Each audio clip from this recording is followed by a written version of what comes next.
अल्लाह कहते हैं एक टाइम ऐसा भी आता है, अभी तो मजे में हो, जब तुम्हारी जान कहां तक पहुंचेगी। बोलो ना, यहाँ हर आदमी पे ये टाइम आता है कि नहीं आता। हिचकियां ले, यूट्यूब पे देख लो वीडियो, बड़े बड़े पावरफुल और अब आखिरी हिचकियां ले रहे होते हैं। कैसा तरस आता है ना उसके ऊपर।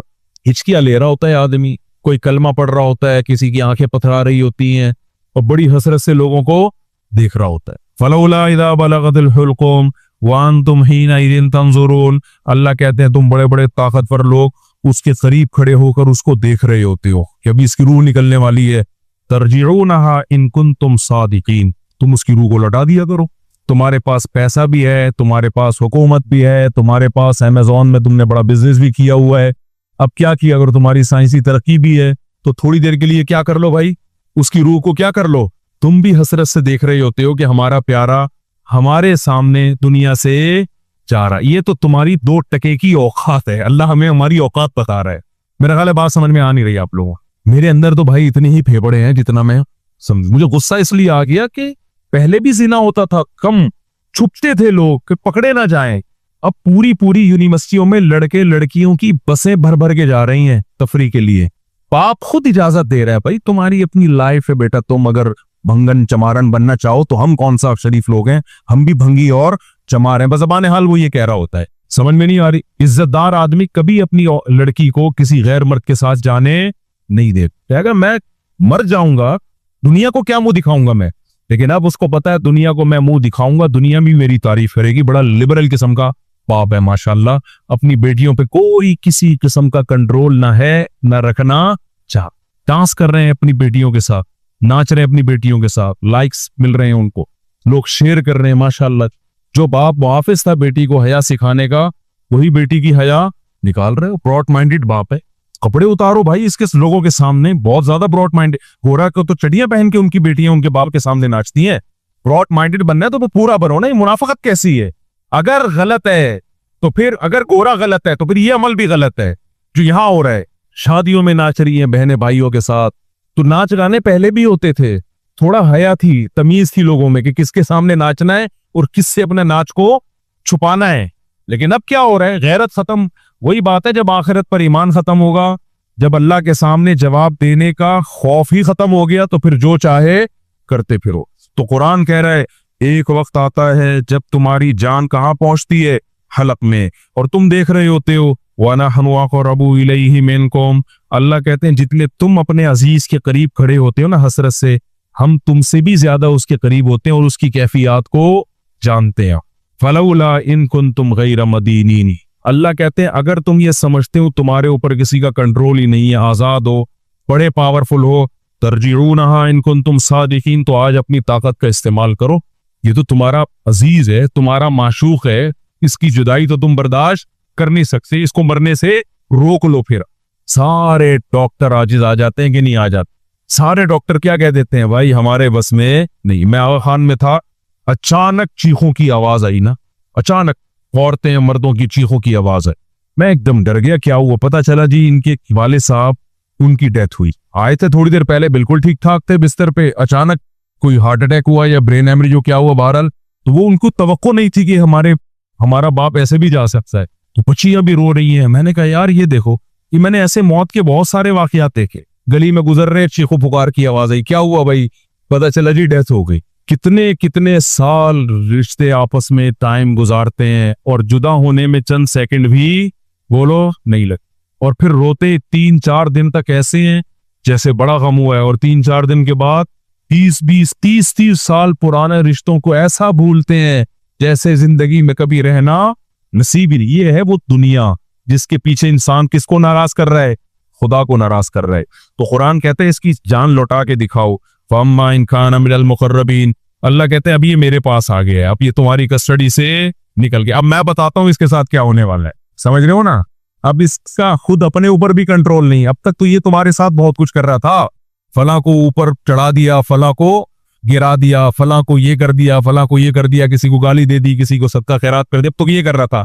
अब इसके साथ मैं करूंगा जो भी होगा, तुम्हारा भी कंट्रोल खत्म और खुद इसका भी अपने ऊपर से कंट्रोल खत्म। अम्मा इनकान मिनल मुकर्रबीन।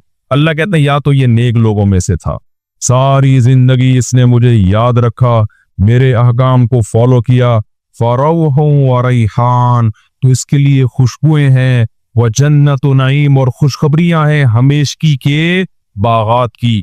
व अम्मा इनका कान मिन अस्हाबिल यमीन, दाएं हाथ वालों में से था, फसलामुल लका मिन अस्हाबिल यमीन, अल्लाह की तरफ से इसको सलामतियां मिलना शुरू। ऐसे बहुत सारे वाकयात हैं अहलुल्लाह के कि मौत के वक्त उन्होंने फरिश्तों को देखा और मौत के वक्त वो बातें करने लगे कि अल्लाह की तरफ से हमें नेक फरिश्ते हमारी रूह कब्ज करने के लिए आए। मैंने भी ऐसे वाकयात सुनाए आपको पहले बयानात में, भी बहुत वक्त हो गया तो मैं इसको स्किप कर रहा हूं।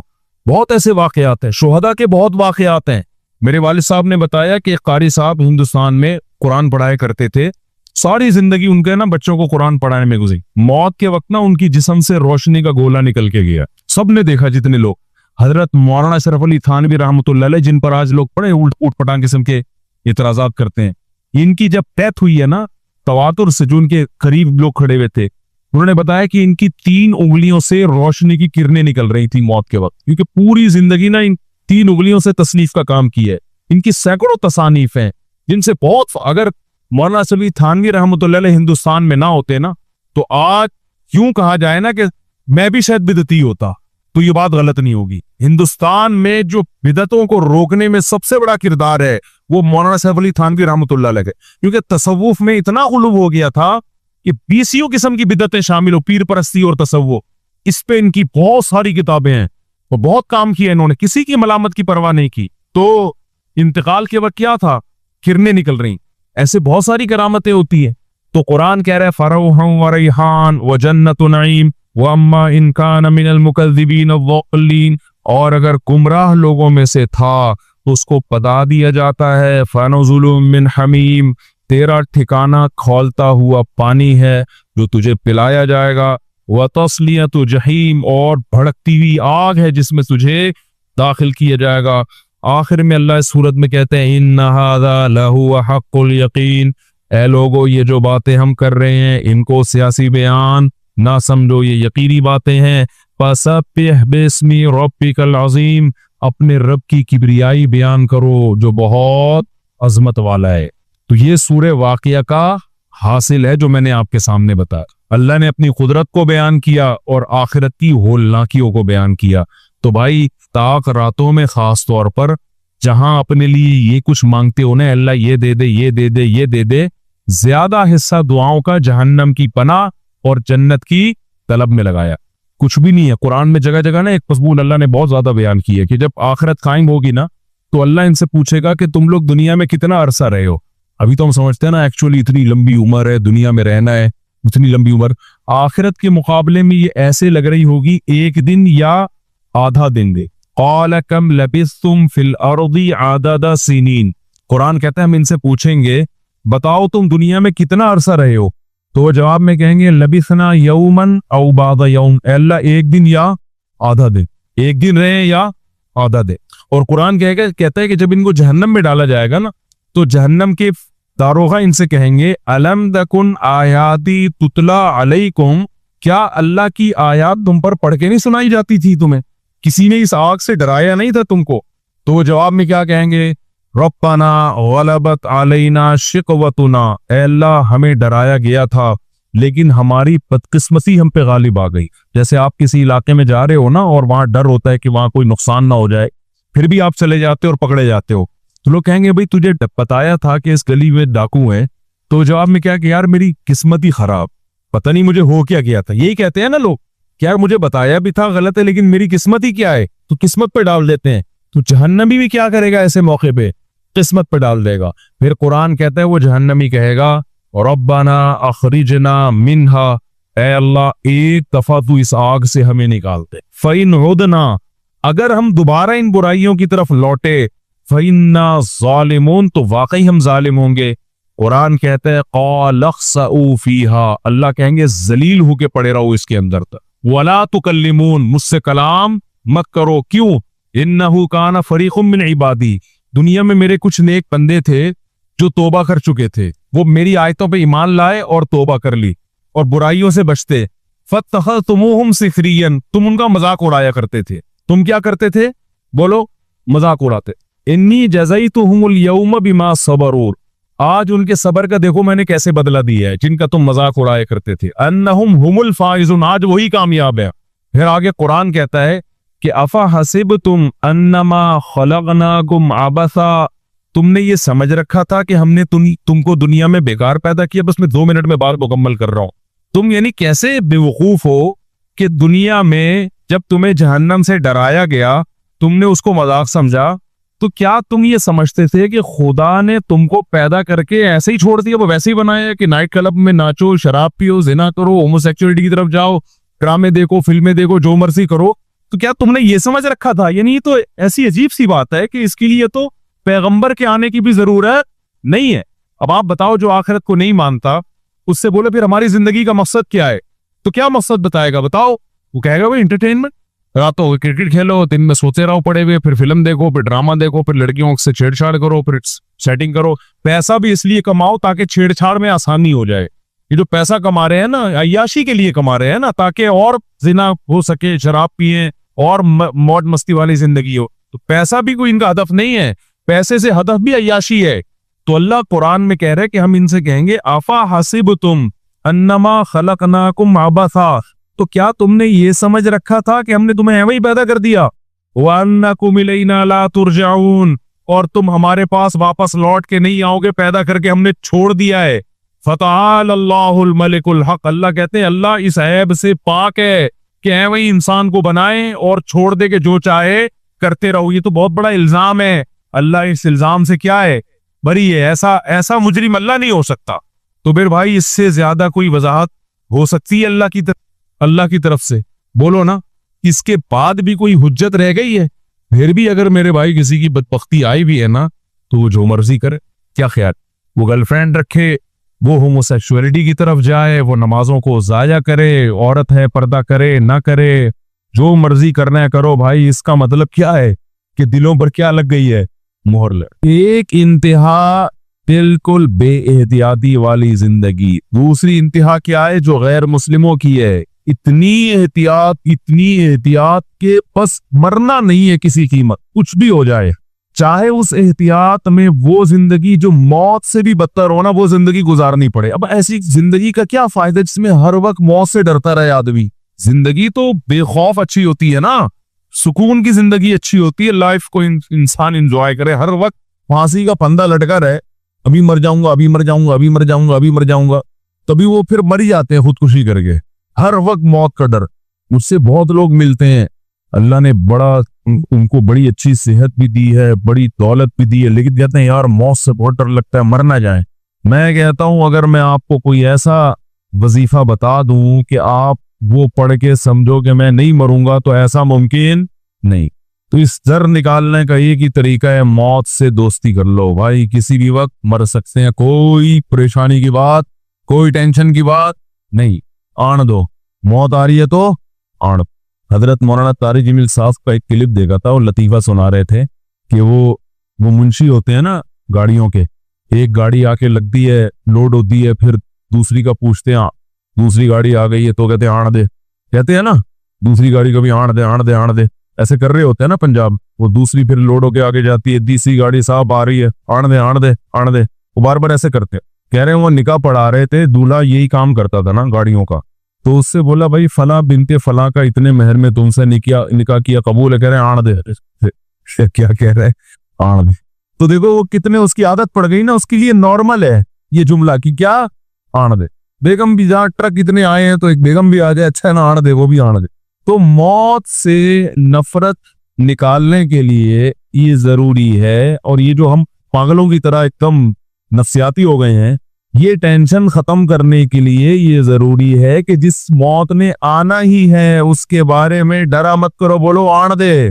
ना हमने कौन सा यहाँ ठेका लिया हुआ रहने का? मौत तो मोहम्मद सल्लल्लाहु अलैहि वसल्लम की सुन्नत है। अगर इस दुनिया में किसी को बाकी रखना ये जरूरी होता तो सबसे ज्यादा जरूरी रसूलुल्लाह सल्लल्लाहु अलैहि वसल्लम की जात थी कि जिनको यहाँ बाकी रखा जाता। जब उन पर मौत वाक़े हो गई तो हम और आप किस खेत की मूली है भाई? नबी सल्लल्लाहु अलैहि वसल्लम के बाद हजरत अबू बकर सबसे ज्यादा इस लायक थे कि उनको जिंदगी लंबी थी, 1000 साल भी जिंदगी दी जाती कम होती। उम्मत के लिए आप इतने मुफीद थे, था या नहीं था? उनको भी अल्लाह ने उठा ली। फिर हजरत उमर का दौर आया।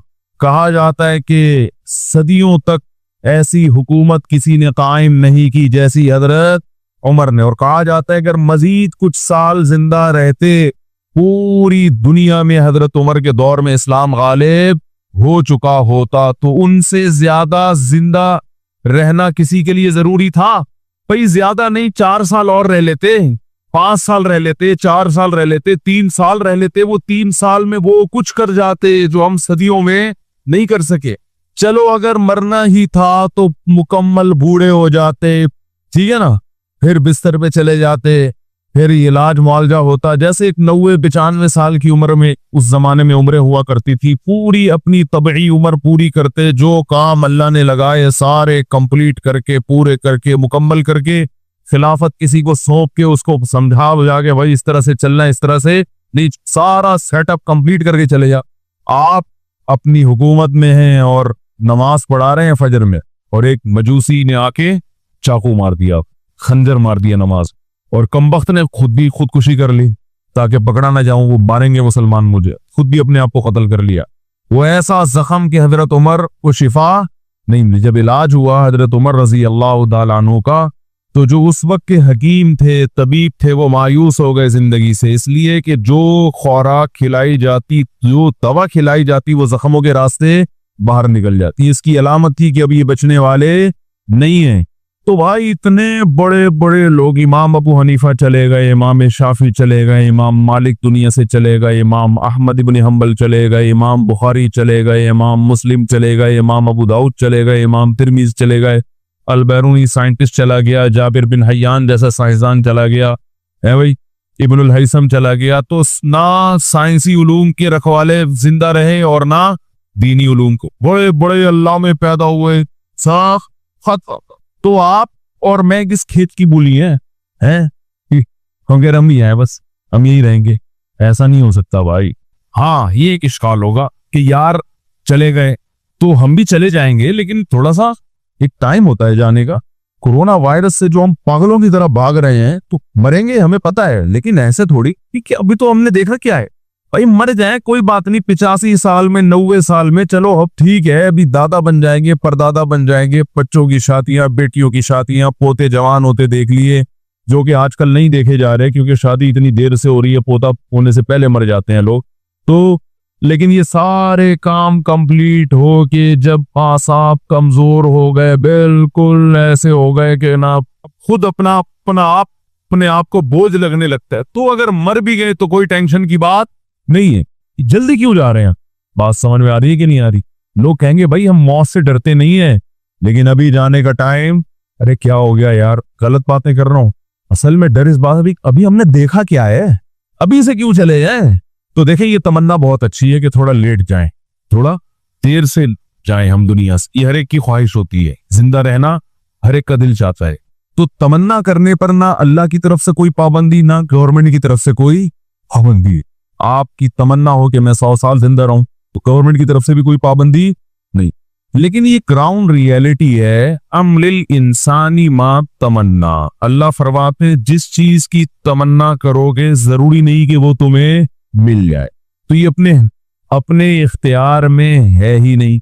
अगर किसी बूढ़े से पूछें 90 साल की, क्या तुम्हारी तमन्ना है कि तुम वैसे ही सेहतमंद हो जाओ जैसे 18 साल में थे, तो क्या कहेगा? हाँ भाई, उस वक्त तो हम छलांगे लगाते थे, दरख्तों पे चढ़ते थे, दीवार से 3 दफा गिरे, कुछ नहीं हुआ।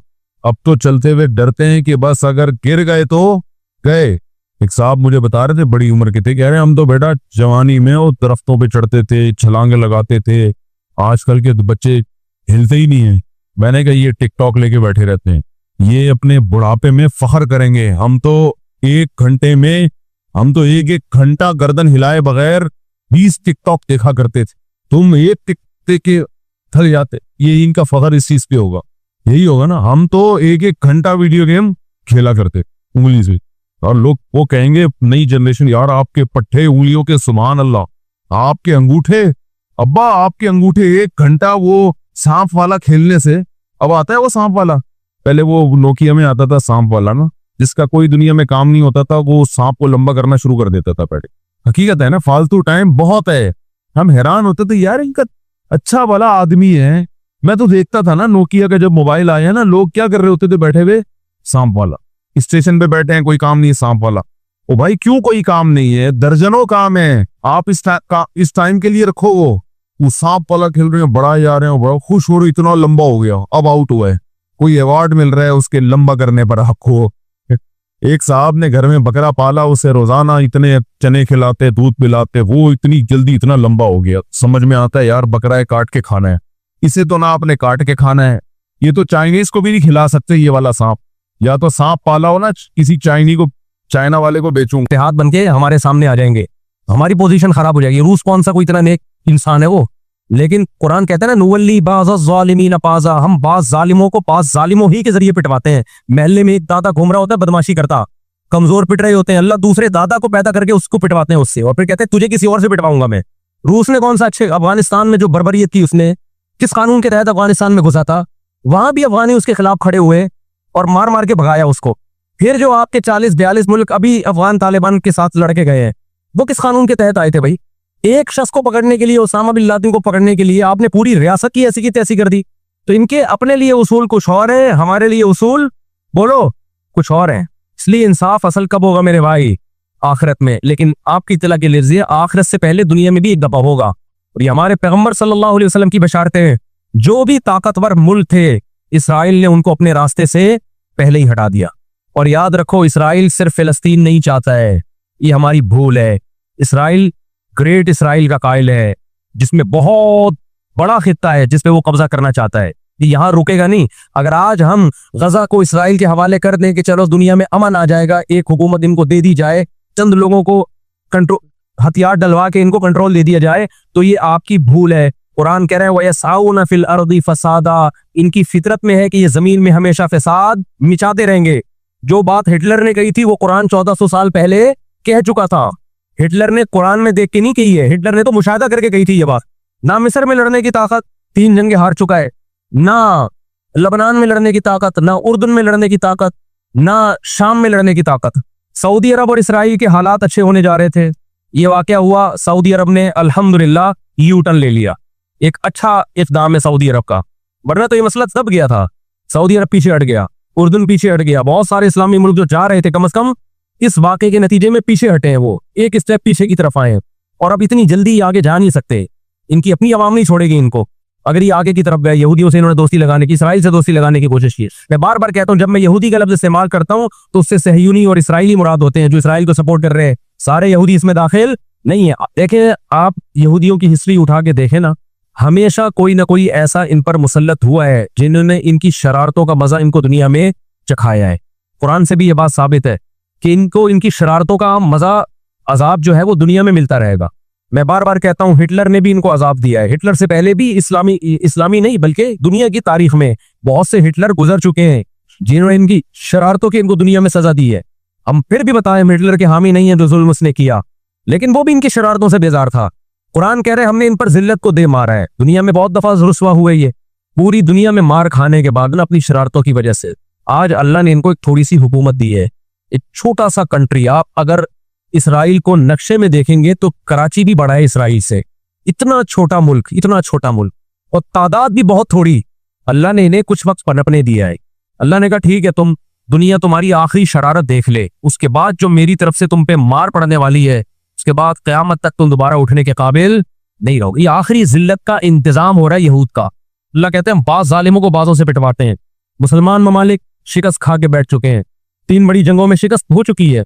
उसके बाद अब किसी मुस्लिम कंट्री में इसराइल पर चढ़ाई की ताकत नहीं है। उनको पता है पीछे अमेरिका बैठा हुआ है, पूरा यूरोप। रशिया ने यूक्रेन जैसे इतने से कंट्री पे हमला किया। आप नक्शे में देखें, यूक्रेन इतना सा है, रशिया क्या है, यूं अगर वो पांव भी रख देना तो कुचल दे। लेकिन जीत गया क्या वो जंग? बोलते क्यों नहीं? क्यों? यूक्रेन इतना सा है मगर उसके पीछे कौन है? पूरा यूरोप है, पूरा यूरोप उसके पीछे। ये जंग तूल पकड़ती जा रही है। रशिया अब तक यूक्रेन को कंट्रोल में नहीं ले सकता। और मुझे तो ऐसा लगता है, मैं कोई यकीनी रिपोर्ट नहीं है, शायद इस जंग के पीछे भी इसराइल की साजिश हो। उनको पता था कि एक हमारा दुश्मन है सोवियत यूनियन, रूस। जब 1956 में जंग हुई है ना, बरतानिया, फ्रांस और इसराइल ने मिलकर हमला किया था मिस्र पे, तो धमकी किसने दी थी? रूस की धमकी से पीछे हटे। रूस ने कहा था न्यूक्लियर अटैक करूंगा मैं, वो पीछे हट गए।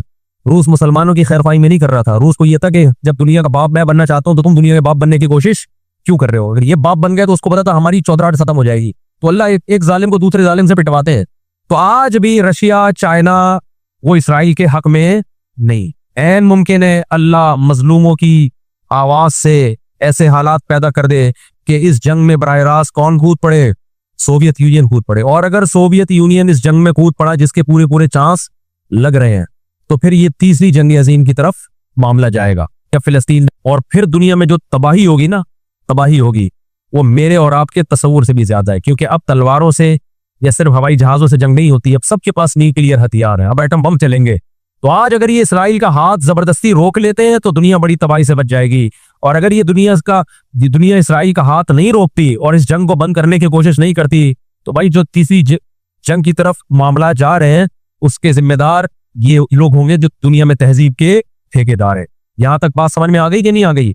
दूसरी बात, हमें कुरान और सुन्नत के इस बारे में क्या हिदायत मिलती है? अल्लाह कहता है मैंने यहूद पे जिल्लत को मुसल्लत कर दिया है। इस आयत में और इस हदीस में जो मैंने तुकातिलूनल यहूद वाली हदीस पढ़ी, इसने मुसलमानों के लिए खुशखबरी है कि अल्लाह ताला ने जैसे बनी इसराइल इंतहाई कमजोर थे, फिरौन का जुल्म और बर्बरियत का शिकार थे। अल्लाह सूरह कसस में कहते हैं वनुरीदु अन नमुन्ना अलल लदीन इस्तुज़इफू फिल अर्ज़, हमने इरादा किया कि जमीन में कमजोर तरीन लोगों को उठा के जमीन का इमाम बना देंगे, ताकतवर पे गालिब कर देंगे।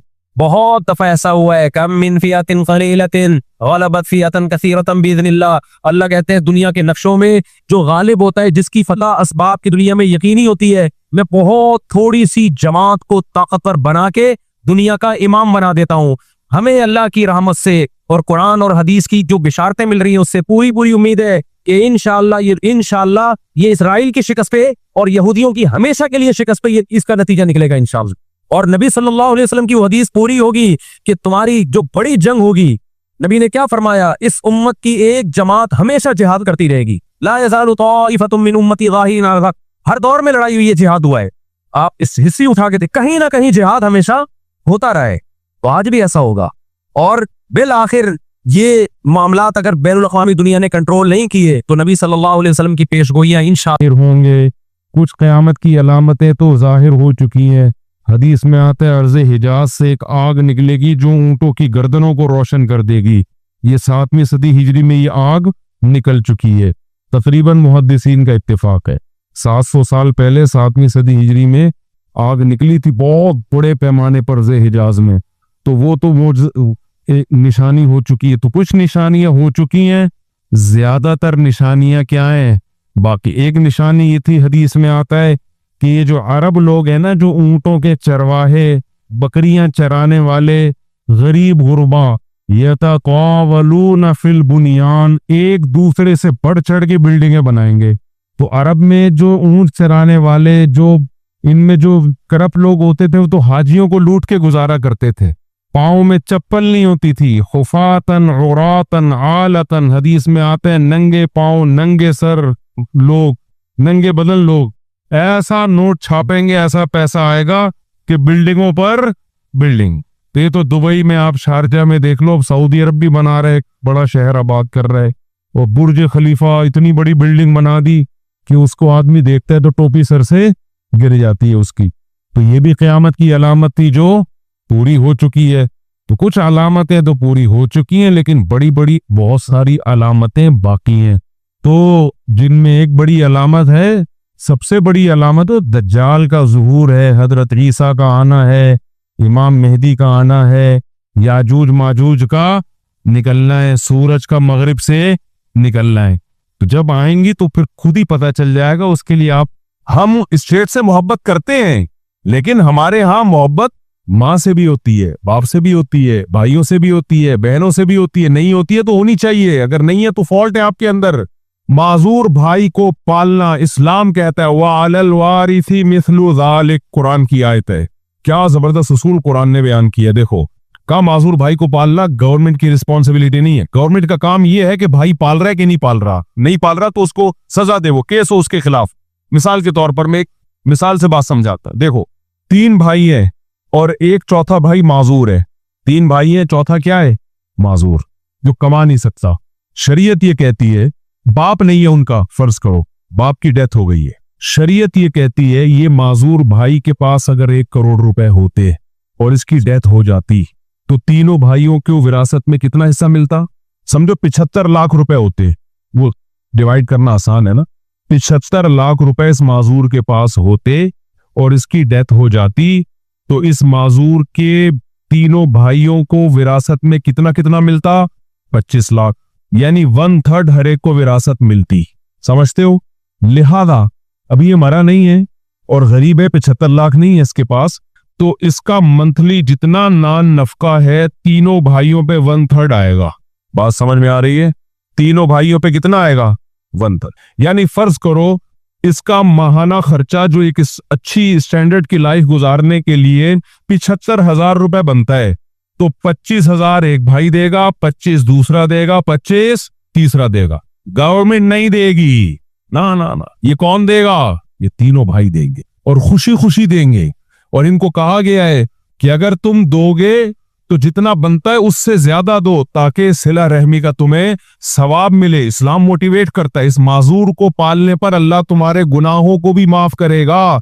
इन्नकुम तुरज़क़ून बिज़ुअफ़ाइकुम, कमजोरों की वजह से तुम्हारी रोजी में भी बरकत होगी। गोरे ने कहा ना ना ना ना ना ना ना, ये माजूर पालना चाहिए 25 करोड़ भी कमाते हो, इनकी जिम्मेदारी नहीं है, ये गवर्नमेंट की रिस्पॉन्सिबिलिटी है। अब गवर्नमेंट कहां से देगी भाई? गवर्नमेंट के पास नोट छापने की मशीनें नहीं होती, गवर्नमेंट लेगी पब्लिक से ठीक ठाक टैक्स। 1 करोड़ पे 40 लाख रुपए टैक्स लेगी, जिनमें 3 भाई भी आएंगे, वो टैक्स लेके घुमा के यहां खर्च करेगी। वो माजूर कहेगा मुझे हुकूमत ने पाला है, मेरे भाइयों ने नहीं पाला। लिहाजा बहन भाइयों का सेटअप क्या हो गया? बर्बाद। दोस्त में और भाई में कोई फर्क रहा? हालांकि वही पैसे घूम के आ रहे हैं। आपकी समझ में आ रहा है क्या कह रहा हूं? वही पैसे क्या हो रहे हैं? बोलो, घूम के आ रहे हैं। रिलेशन किसका बन रहा है? बल्कि ज्यादा ले रही है गवर्नमेंट, ज्यादा ले रही है। आपके अब्बा कमाने के काबिल नहीं रहे बुढ़ापे में, इस्लाम कहते हैं औलाद मिलके पालेगी, अंग्रेज कहता है नहीं ये हुकूमत पालेगी। तो हुकूमत कहां से पालेगी भाई? हुकूमत टैक्स लेगी और वही टैक्स घुमा के आपके अब्बा पे खर्च करेगी। अब्बा कहेंगे मुझे कौन खिला रहा है? गवर्नमेंट, और वो टैक्स जबरन लेगी आपसे। वो ये नहीं है कि आप एक्चुअली देना चाहते हैं, तो ना ना। लिहाजा अब्बा और औलाद का रिलेशन बनेगा, स्टेट की लोग तारीफें करेंगे। जब पाकिस्तान के देसी लोग भी वहां जाएंगे बोलेंगे यार वहां बड़े हुकूक है यार, बूढ़ों को भी गवर्नमेंट पालती है, अमेरिका जिंदाबाद, जापान जिंदाबाद और फलाना जिंदाबाद। अब्बा जिंदाबाद ये कभी नहीं कहेंगे, बेटा जिंदाबाद ये कभी भी। गोरा हमेशा ये कहते हैं अमेरिका जिंदाबाद, मेरा अब्बा जिंदाबाद। कहेगा अब्बा क्या भाई? ऐसा ना अब्बा जिंदाबाद कह दिया तो अब्बा उसे पैसे मांग ले। इस्लाम ने क्या किया है? इस्लाम ने कहा जो माजूर भाई था ना और 3 भाई उसके पैसे वाले हैं, 75,000 इसकी नान नफका है, तो 25,000 कौन देगा? तीनों भाई देंगे। स्टेट का क्या किरदार है फिर यहाँ? स्टेट का किरदार ये है कि अगर ये नहीं दे रहे तो वो माजूर भाई कोर्ट में केस करेगा कि शरई लिहाज से जो मेरा हक बनता है मुझे मेरे भाइयों से दिलवाया जाए। गवर्नमेंट पुलिस के जरिए इन तीनों को कमबख्तों को उठाएगी, कोर्ट में लाएगी, बोलेगी कमबख्तों तुम बैंक स्टेटमेंट दिखाओ, तुम्हारी सैलरी कितनी है, इंक्वायरी करेगी, देखेगी हाँ भाई ये खुद भी कमा रहे हैं, लिहाजा अब तुम्हारी तनख्वाह से 25,000 रुपए कटेगा और इसके अकाउंट में जाएगा। तो गवर्नमेंट का काम है मजलूम को उसका हक दिलाना। समझते हो कि नहीं समझते? तो इससे रिलेशन किसका मजबूत होगा मेरे भाई? भाइयों का।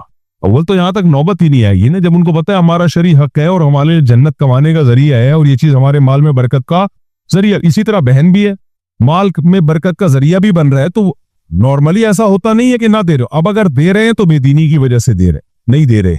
और औरत को तो इस्लाम ने ऐसे हक दे दिए कि औरत माजूर ना भी हो, बिल्कुल ठीक ठाक सेहतमंद, इतनी पावरफुल है जिम जा जाके कि 6 बंदों को गिरा सकती है, कमा सकती है। फिर भी अगर वो नहीं कमा रही है तो उसका खर्चा किस पर है? वालिद और भाइयों पर। अबे ऐसी आजादी कहीं मिलेगी भाई? यानी अगर किसी लड़की ने एजुकेशन हासिल की और ऐसे लड़कियां हैं जो बहुत हाई प्रोफाइल एजुकेटेड होती हैं, मुझे लोग बता रहे होते हैं हमारी बेटी ने इतना पढ़ लिया है कि जैसे ही अभी कहीं जॉब करेगी ना ठक से 4 लाख तनख्वाह उसकी शुरू हो जाएगी। ऐसी है 4 लाख क्या 40 लाख कमाने वाली भी है, लेकिन आज वो फैसला कर ले मैंने नहीं कमाना, डैडी पापा मैं जॉब क्योंकि जब वो 40 लाख कमा रहे तो स्टाइल भी चेंज हो जाता है, फिर अब्बू नहीं होता घर में। अब्बू तो हम गरीबों के बच्चे बोल रहे होते हैं अब्बू, और मुझे अच्छा अब्बू ही लगता है यार। अब्बू के लफ्ज में बड़ा प्यार है, अम्मी के लफ्ज में बहुत प्यार है।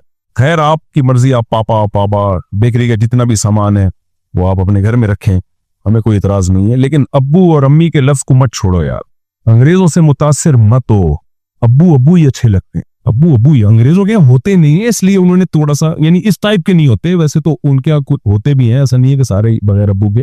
तो औरत को तो अल्लाह ने कितनी आजादियां दे दी भाई, यानी अगर वो कमा सकती है लेकिन नहीं कमा रही तो इसी तफसील के साथ उसका खर्चा किस पर है, उसके भाइयों पर, सबसे पहले तो बाप पर है। और कमाल है, बाप पे तो इतना बोझ डाल दिया कि जब तक बाप जिंदा है बाप के अलावा किसी और पे नान नफका है ही नहीं। यही तो बाप के बाप होने की इस्लाम ने प्रोटोकॉल दिया बाप को।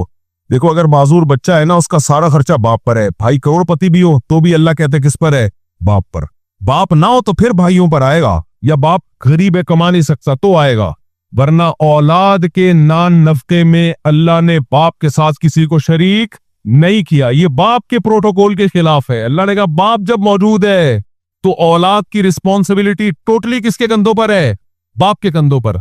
हत्ता के बीवी करोड़पति भी हो, बच्चे तो बीवी के भी है ना, फिर भी औलाद का खर्चा अल्लाह ने किस पे डाला है, बाप पे। तो बाउंड कर दिया ना, उसकी आजादी छीन ली कि नहीं छीन ली। लेकिन अल्लाह ने कहा हम तुम्हारी आजादी इसलिए छीन रहे हैं कि ताकि तुम्हारा औलाद से रिलेशन क्या हो जाए, मजबूत। बच्चा जब बड़ा होगा और तुम बूढ़े होगे तो बच्चा कहेगा कि मेरे भाई भी मालदार थे, मेरी माँ भी मालदार थी, मेरे पड़ोसी भी मालदार थे, मैं जिस हुकूमत में रहता था वो भी अरबपति थी, लेकिन मेरी सारी रिस्पॉन्सिबिलिटी किसने उठाई है, बाप ने। लिहाजा इसकी सारी रिस्पॉन्सिबिलिटी अब किसके कंधों पर है, मेरे कंधों पर है। तो आजादी कुछ वक्त के लिए कुर्बान हो रही है, लेकिन इस आजादी से रिलेशन क्या हो रहा है, बोलो। इस्लाम ने कहा रिलेशन पहले है भाई, और ये नेचर के मुताबिक भी है। बाप पे और बाप के लिए औलाद पे खर्च करना बोझ नहीं है, हुकूमत को टैक्स देना बोझ है। 1 करोड़ तनख्वाह में से 40 लाख जब गवर्नमेंट को देगा ना, चीखें निकलेंगी, लेकिन वो 40 लाख जब औलाद पे खर्च करेगा, चीखें नहीं निकलेंगी। औलाद से ऐसा रिलेशन होता है, खाता बच्चा है, पेट किसका घर भरता है, बाप का। दीन फितरत है ना इस्लाम। अंग्रेज इन नेमतों से महरूम, सही है। रिलेशन गए तेल लेने,